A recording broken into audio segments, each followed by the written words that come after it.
பாரதி ராஜா அவர்கள் இறந்து போனதுக்கு பிறகு, அவருடைய இறுதிச் சடங்குல மகளும், மருமகளும் மோதிக்கிட்ட விஷயம் நம்ம எல்லாருக்குமே தெரியும். ஆனா, இது இப்ப அடுத்த கட்டத்துக்கு மூவ் ஆகி, பாரதி ராஜாவோட மகள் ஜனனி போலீஸ் கம்ப்ளைண்ட் குடுக்குற அளவுக்கு ஒரு முக்கியமான முடிவு எடுத்திருக்கிறதா தகவல் ஒண்ணு சோசியல் மீடியா முழுக்க பரவ ஆரம்பிச்சிருக்கு. அதோட விவரத்த தான் இந்த வீடியோல பார்க்க போறோம். பாரதி ராஜா அவர்கள் இறந்து போனதுக்கு பிறகு, எல்லார் வீட்லயும் நடக்கிற மாதிரி அவரோட இறுதிச் சடங்குல சொத்து பிரச்சனை தலைவிரிச்சு ஆடியிருக்குது. குறிப்பா பாரதி ராஜாவோட பல கோடி ரூபாய் சொத்துக்கு யாரு அதிபதியா இருக்க போறாங்க? அந்த சொத்துக்கள் யாருக்கு போய் சேரப்போகுது அப்படிங்கிறதுல குடும்பத்துக்குள்ள கூச்சலும் குழப்பமும் ஏற்பட்டிருக்குது. கடந்த வருஷம் 2025ல மனோஜ் பாரதி ராஜா இறந்ததுக்கு பிறகு பாரதி ராஜா ரொம்பவே உடைஞ்சு போயிட்டாரு. அதுக்கப்புறம் 2-3 மாசம் மலேசியாவில் இருக்கக்கூடிய தான் பொண்ணு வீட்டில் போய் தங்கியிருக்காரு. திரும்ப அவர் இந்தியாவுக்கு வரும்போதே அவருக்கு எக்கச்சக்கமான உடல்நிலை பிரச்சனையோட தான் வந்திருக்காரு. இங்க தொடர்ந்து ட்ரீட்மெண்ட் கொடுத்தும் ஒரு கட்டத்தில் சிகிச்சை பலனளிக்காம அவர் இறந்து போயிருக்காரு.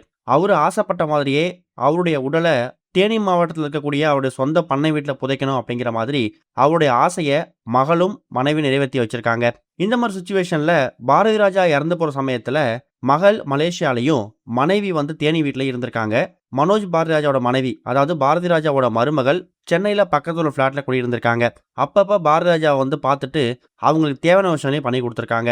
பாரதி ராஜா உயிரோட இருக்கும்போது அவரை பார்த்துக்கிறதுக்கு ஒரு ஸ்பெஷல் நர்ஸை ஒன்று அப்பாயின்ட் பண்ணி மகள் ஜனனி தான் அதுக்கான எல்லா பொறுப்புகளையும் செலவுகளையும் ஏற்றிருக்காங்களாம். இப்போ அவங்க இறந்து போனதுக்கு பிறகு பாரதி ராஜாவோட இறுதிச்சடங்கில் கலந்துக்கிறதுக்காக பாரதி ராஜாவோட மருமகளும் பேத்திகளும் அந்த இடத்துக்கு வந்திருக்காங்க. அப்ப சேர்ல உட்கார்ந்திருந்த மனோஜ் பாரதி ராஜா மனைவிய பாரதி ராஜா மகள் எழுந்திருக்க சொல்லி கையை முறுக்கி அந்த இடத்த விட்டு போக சொல்லி பிரச்சனை பண்ணியிருக்காங்களாம். இதை பார்த்த நடிகை ராதிகா கையெடுத்து கும்பிட்டு இந்த இடத்துல இந்த பிரச்சனை வேணாம், ஏதா இருந்தாலும் அப்புறம் பேசிக்கலாம், அப்பாவுக்கான எல்லா வேலையும் நல்லபடியாக முடியட்டும்னு சொன்னதுக்கு பிறகு பாரதி ராஜாவோட மருமகளும் பேத்திகளும் அங்கேருந்து கிளம்பி அவங்க வீட்டுக்கு போயிட்டாங்களாம். இந்த விஷயத்தை தான் கங்கை அமரன் ரொம்ப எமோஷனலாக பேசியிருந்தாரு. கடைசி காலகட்டத்தில் இப்படி அவர் அனாதையாக விட்டுட்டீங்களே, ஒருத்தர் கூட பக்கத்துல இருந்து பார்த்துக்கலேங்கிற மாதிரி விரக்தியில் பேசியிருக்காங்க. இப்போ பாரதி ராஜா இறந்து போனதுக்கு பிறகு அவர் வாங்கி குவித்திருக்கக்கூடிய அந்த சொத்துக்கள் இருக்கு இல்லையா, அது மகன் இறந்து போனதுக்கு அப்புறமா மகளுக்கு மட்டும் வரப்போகுதா இல்லை மருமகளுக்கும் போய் சேரப்போகுதா அப்படிங்கிறது தான் இப்போ பிரச்சனை ஆரம்பிச்சிருக்குதாம். பெண்கள் பெயரில் சொத்துக்கள் வாங்கணும் அப்படிங்கிறதுக்காக சேத்துப்பட்டில் ஒரு வீட்டை பாரதி ராஜா தன்னோட பொண்ணு பேர்ல வாங்கியிருக்காரு. நீலாங்கரையிலையும் அதுக்கு பக்கத்துல 9 கிலோமீட்டர் காலி இடமும் இருக்குதாம். அதை தான் மனோஜ் பாரதி ராஜா கொடுக்கறதா இருந்திருக்காரு.